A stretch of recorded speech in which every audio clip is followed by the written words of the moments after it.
could have timed the end of that song any better. Alan Waxman, how are you, sir? Good to see you on here. You're muted, but that's good. You look good. It's all good. There you are. Some things never change. I'm well, thanks for asking. How about you? I'm excited. We are in San Antonio for Mega Agent Camp. It starts today, and pretty excited about it. You know, the San Antonio, well, not San Antonio, but Mega Agent Camp always gives us that the energy and the excitement to kind of finish the year out. That's what this event has always done for me, and really excited to get all the content. We'll bring all the nuggets back for those that didn't get to attend, but we're here and pretty excited. So, all right, let's jump in. We've got quite a bit to go through today. So as always, I like to start with the stats. And if you're aware, if you go to therealestatestats.com, we have all these stats now live on here by county, and you can jump in here and let's just run through it. So single family Miami-Dade, we're actually starting to see some cadence, and we're starting to see some trends now that we've been doing this for 3 weeks. So active new inventory, I mean, it's pretty consistent right now at right around 850 new active status in the last 7 days coming on the market. So that seems to be a little bit of a trend. Could we say 850 new properties come on, single family new properties come on in Miami-Dade? Right now, we could say that. I would anticipate that to slow down the closer we get to the end of the year. But right now, that number seems to be holding pretty consistent.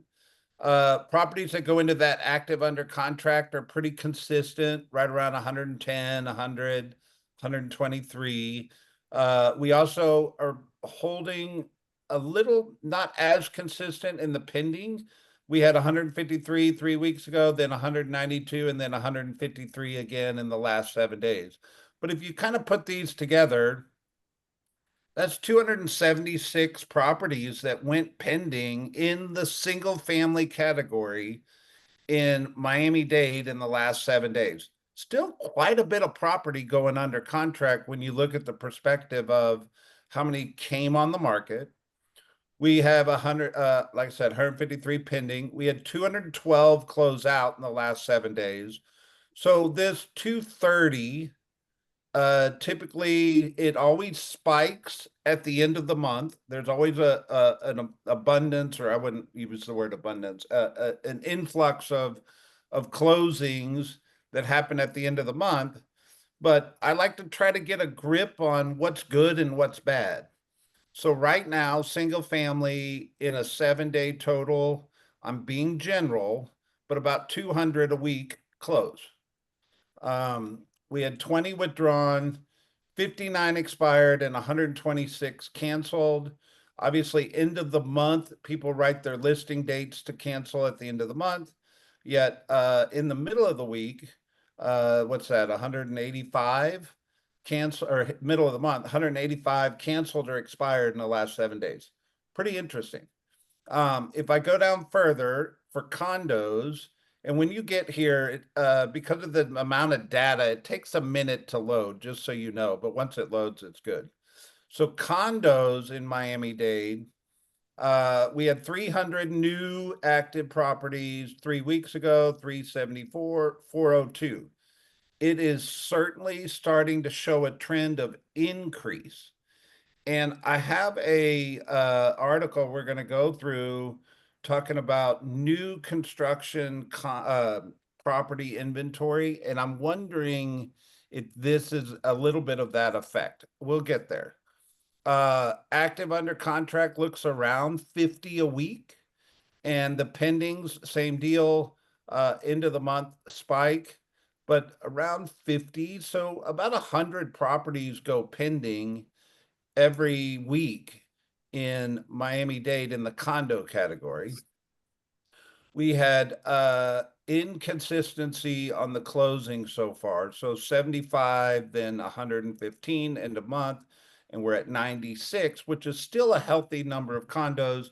I know in conversation with a lot of people that are heavy in the condo market, we probably at some point in time when we do stats have got to drill down into uh, different age brackets of condos and things like that because it's very different. But from a general standpoint, this is condos Miami-Dade. And then the expireds. Big numbers last week, end of month. We had 112 expired in the last 7 days and 140 cancel for 252. So 252 are coming off the market this week, and 402 went on the market this week. So some of these are probably relists. So if they canceled or expired end of the previous month, they might be making it in the relist category going forward. But it's just perspective, right? All right. And when we do townhouse villa,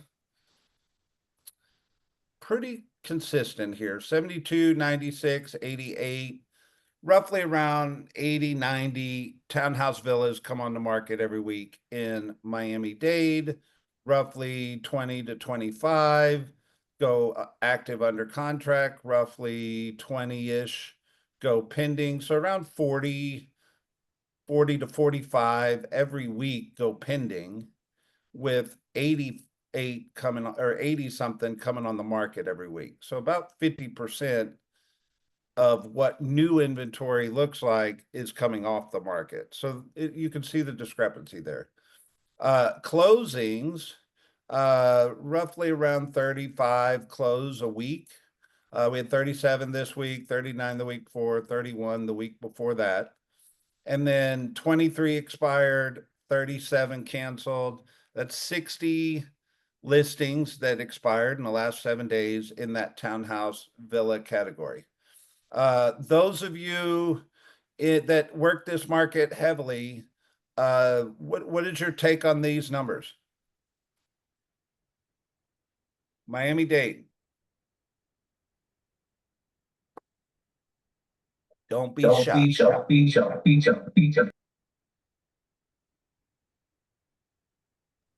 So Brett, Yep, you're I'm setting off. know that we're all together. I got Jenny and Miko and I here. So it looks like about 20 to 25% of all the actives are going under contract each week. Is that about right? I think it's probably closer to 40 to 50% Yeah. of the Miko, new where's your volume on this thing? new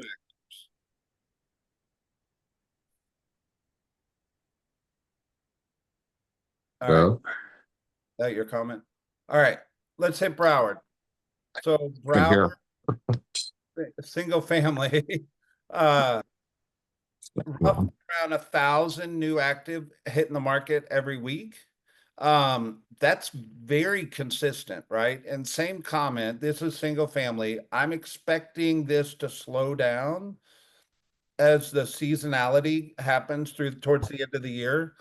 We've got 189 that went into the active under contract. We got 154 that went into pending status. That's still what, 193, 293, 343 that go pending, which is roughly a third of the new active inventory coming on. We had 234 2 weeks or 3 weeks ago, end of month 291 and 233. So it looks like on a normal week, around 230 closeout. And then what's that? 211 expired or canceled in Broward in the single family category. If I do condos,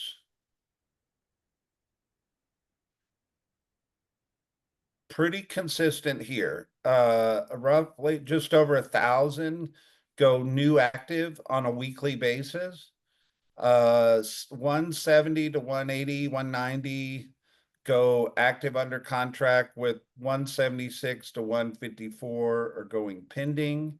You know, that's I got to do math in my head this morning. 289, 293, 343 went into a pending status, which is still around 33%.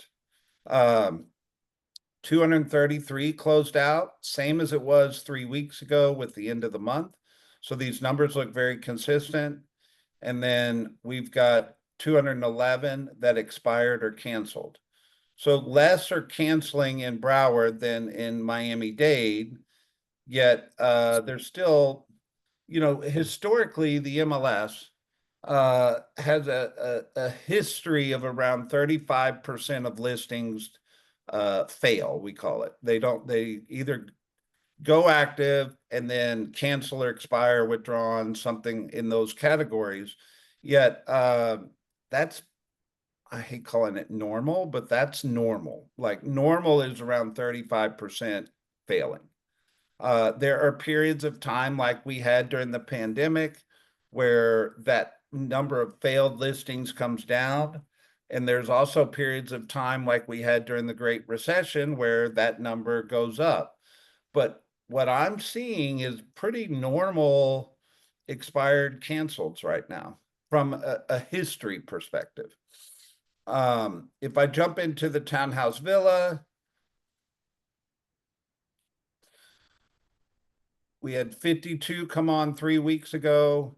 Then we had 95 and 94. So I don't know if this was an anomaly week, but it sure looks like around 90 townhouse villas come on in a 7-day total in Broward County, 21, 31, 37. So it looks like there's an increase. We're looking for trends here. So it looks like there's more activity going on in townhouse villas than there were the last couple weeks. We're looking at pendings. 27 went pending and 37 went active under contract. So if you look at this 7-day total compared to the previous 7-day totals, that's a big increase of townhouse villas going under contract in Broward. Don't know the storyline behind that, yet it's certainly worthy of noting. 37 closed out. We had 48 at the end of the month and 26 the week before, with only 38 expiring or canceling in the last 7 days, which is much less than we were seeing previously, or at least the week before.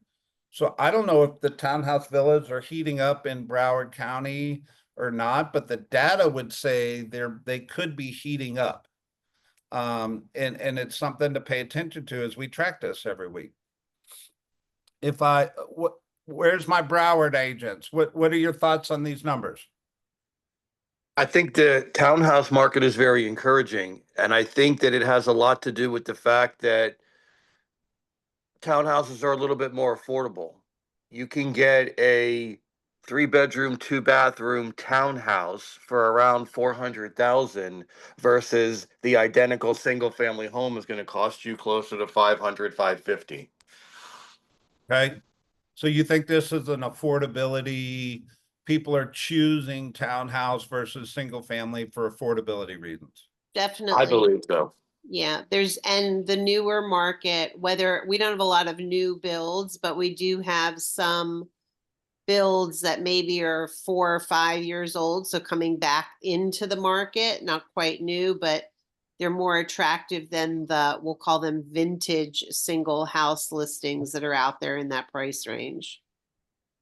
Vintage is a fun word, Nadine. Uh-huh. All right, Frankie, raise your hand. You're polite.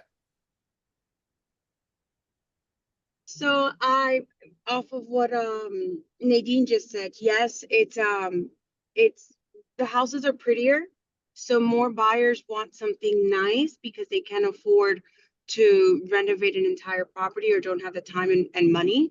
So townhouses are very good, a very good alternate than a single family home, because I know a lot of my clients come into the market thinking they want a single family home.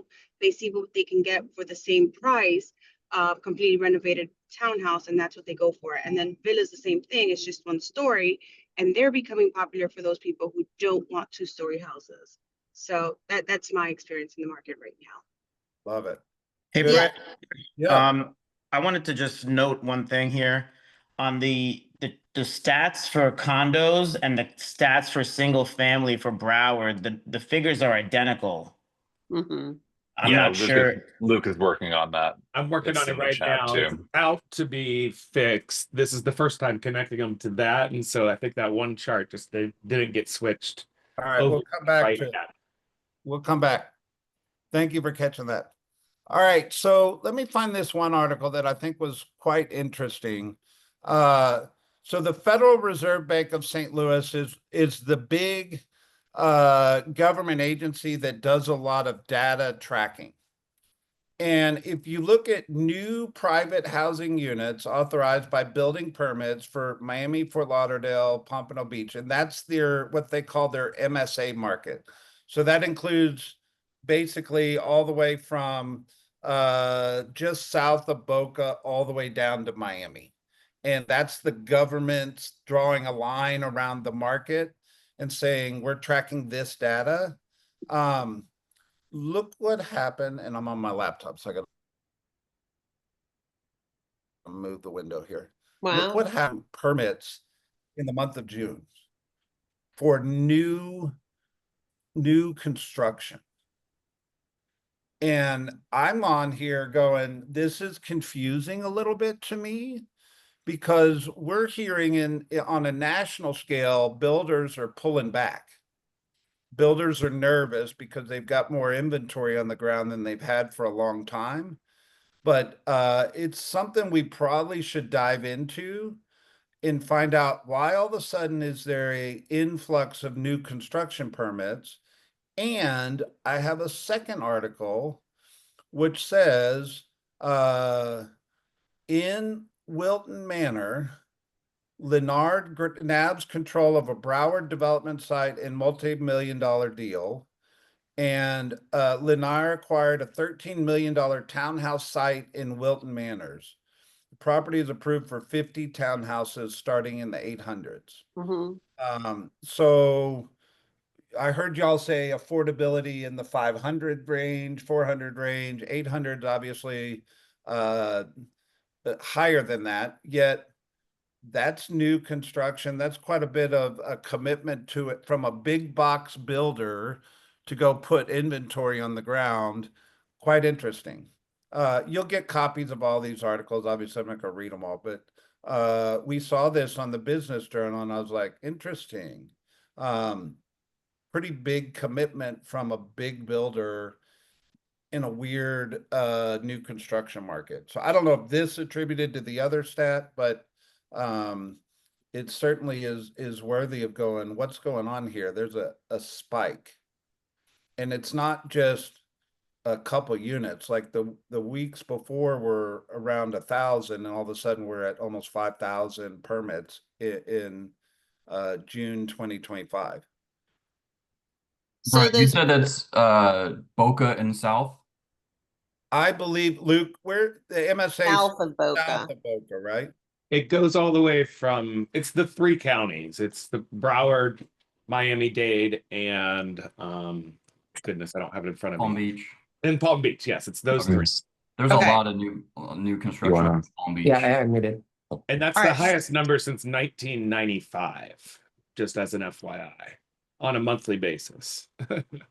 I'm gonna jump in here because I don't disagree with what Frankie was saying, right? For affordability, that's more on the resale side of townhouses. You're not gonna find new construction townhouses in the 500s unless you go way north in Palm Beach County, which leads, I think, to a lot of these numbers because you're not getting a lot of new construction for townhomes. Like that Wilton Manors thing is mind blowing to me, to be honest, because of the size of it.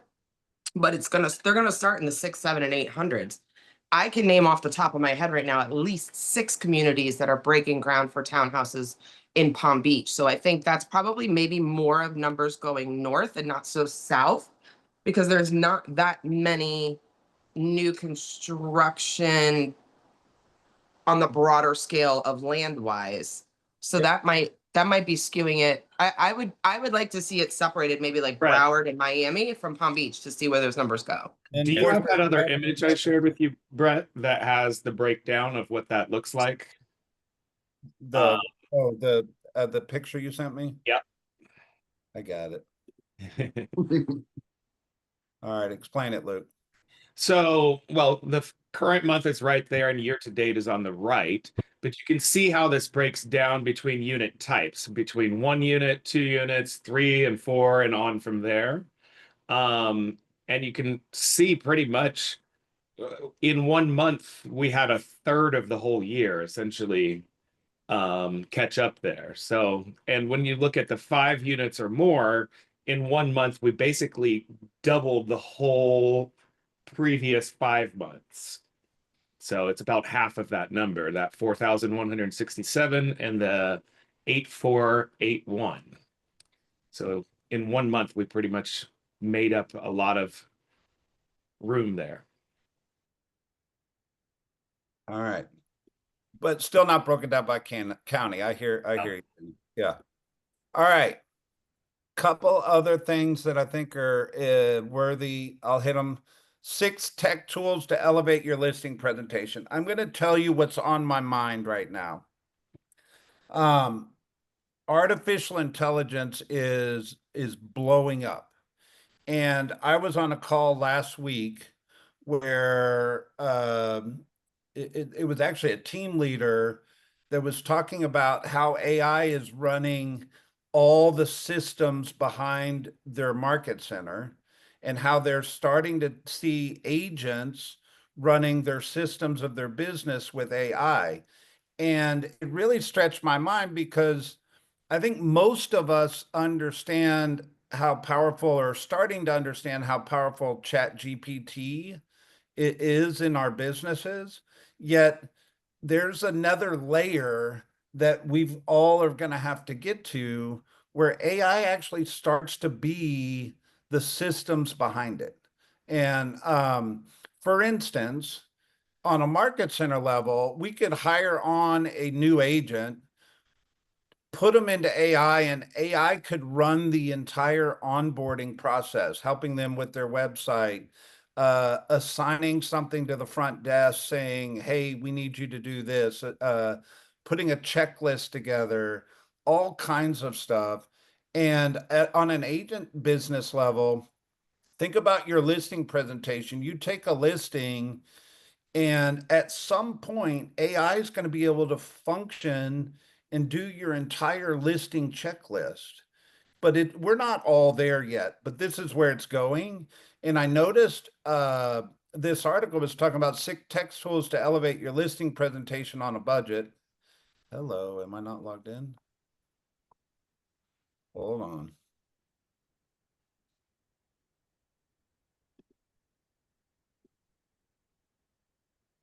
Sorry. And they start talking about Canva plus Hazine. Hazine gives you a more elevated final product.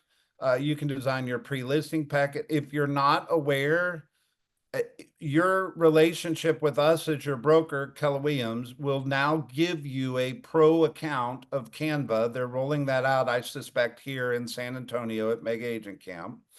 Hazine is new information to me. I'm not aware of this product, but we need to go get aware of it. I'm hoping Miko's off screen over there, Steve and Jenny, and listening to all this. There you go. Wherever he is. Okay. That's one product. Then there's all these products called Blonde Waterfall, is a cutting edge AI tool that transforms your listing photos into full video tours. There's this Epic.ai, writes listings descriptions and marketing copy. I think most people are using Chat GPT for that, but apparently this is like much better. Notion, I know we're using a lot of Notion. And Notion, Luke, give me 5 seconds. What's Notion? Nope. I use Motion. I think with- you're thinking of motion. Yeah. Okay. Well, anyway, gallery view, back-end organizational tool. I'm seeing all these. I know, And Alex. what's the difference? whatever. I'm just getting lists of tech tools, and most of them are AI powered, right? And I think you should research some of these things and take this list and go take 5 minutes and go, what is Epic AI? What is Blonde Waterfall? And start to pay attention. This is kind of the purpose of this call is what's going on in the industry. Let's talk stats, but what are the other things? Elsa, you got something to say? Yes, I went to ChatGPT and I asked ChatGPT, knowing what you know about me and my business, what are the AI tools that I am not using or that I should use? And he went with like, I don't know, like 20 different that I'm now working on and trying to understand how it will elevate my business. But that's an easy way also, whenever you see all those 6 different tools, to ask ChatGPT, how can you explain me in a better way that it will enhance my business? Awesome. Awesome. So you'll get this article. Text your way to momentum, 5 text messages agents should send. This is a great article you should check out. This one, I have a perspective I wanted to share with you around. So obviously the the content of this article is talking about how influencers on YouTube, they're slowing their ad revenue down where they pay people for ad revenue on YouTube articles. But what's happening is they're cutting down on AI created content. So here we are having this conversation around how AI can make our businesses more efficient. But there's a second conversation that says when you're in the social media world, where you're in the YouTube content creation world, authenticity and personalization is what the algorithms are looking for, not AI generated content. And I think there's a lot of truth to this that's saying that the consumer wants authenticity. They don't want a mass-produced video. They want you talking to them. And YouTube knows that and is trying to make sure their back-end revenue model is in alignment with authenticity. And it's pretty important. All right. Last but not least article. So there is conversation around Fannie Mae and Freddie Mae going public. And this is on a national scale. Impacts on rates depends on the structure of how they make Fannie Mae and Freddie Mac, how they do the IPO.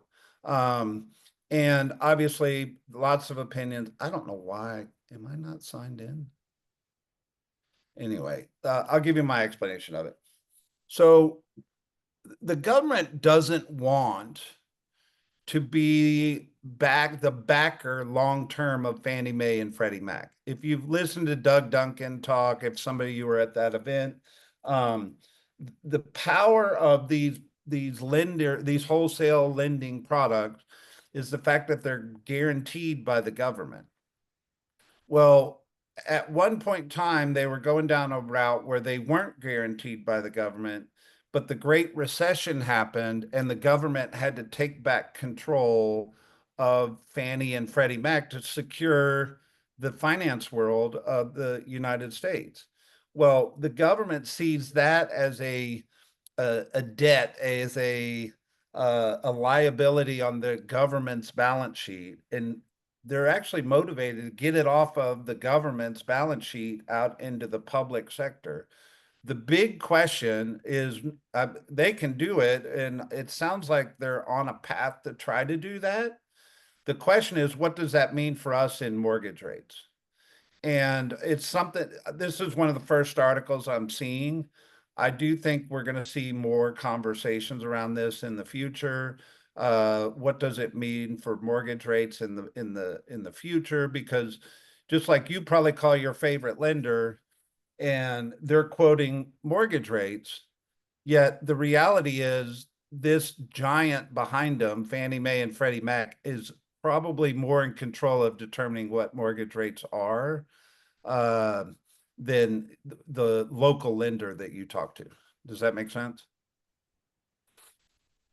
Thoughts? All right. We're here in San Antonio. Richard Bass, have you heard anything about this?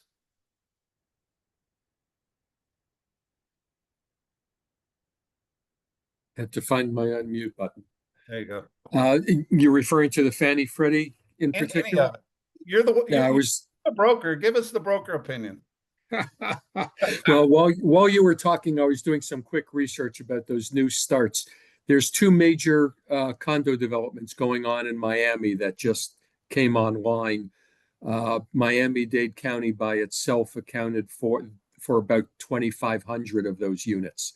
So when you see a spike like that, that's where my mind went automatically. It's a major condo development that's going up with a couple thousand units in it. So to me, that speaks of builder confidence. Agreed. Yeah. Where they're seeing the toughest part of our market right now, the condominium market, and yet they're looking at it and they're going, the new luxury market is still strong. That is And true. if that's where our agents, particularly you guys in Aventura that do more condos than anybody else, that's some confidence for you that, look at the newer buildings and what's coming online for your potential buyers. Richard, I have a quick question. Yeah, Do you go ahead, think Mike. that includes multifamily buildings that are built as rentals or just specifically condos? It would include both.